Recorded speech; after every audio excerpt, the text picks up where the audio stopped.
कहानी विरासत की शुरुआत पार्ट 3। एक बड़ा संकट।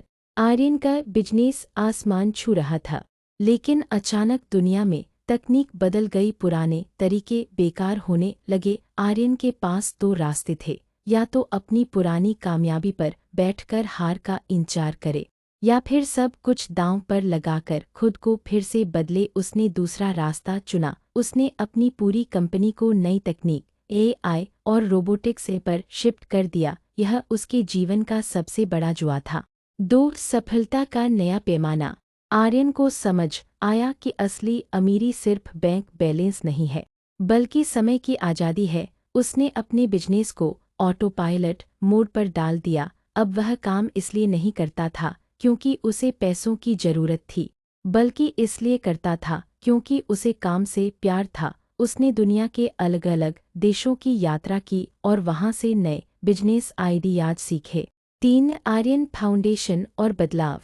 आर्यन अपने पुराने दिनों को कभी नहीं भूला। उसने अपने गांव को एक स्मार्ट विलेज में बदल दिया। वहां पक्की सड़कें, 24 घंटे बिजली और सबसे आधुनिक अस्पताल बनवाए। उसने एक ऐसी यूनिवर्सिटी खोली जहां गरीब बच्चों को किताबी ज्ञान के साथ साथ पैसे कैसे कमाएं और फाइनेंशियल लिटरेसी का हुनर सिखाया जाने लगा।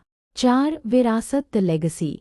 कहानी के अंत में आर्यन बूढ़ा हो चुका है, लेकिन उसकी आंखों की चमक वैसी ही है जैसे उस छोटे से गांव के लड़के की थी। वह अपने पोते पोतियों को बैठकर एक ही बात समझाता है, बेटा, पैसा कमाना आसान है, लेकिन उस पैसे से लोगों के जीवन में बदलाव लाना मुश्किल। अपनी पहचान अपने काम से बनाओ, अपने सामान से नहीं। 5 कहानी का अंत।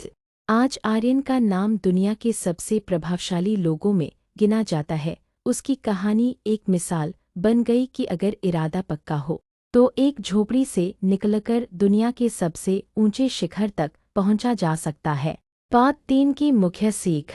बदलाव के साथ चले, वक्त के साथ खुद को अपडेट करना ही असली समझदारी है। समय की कीमत। पैसा कमाने का मकसद समय की आज़ादी होना चाहिए।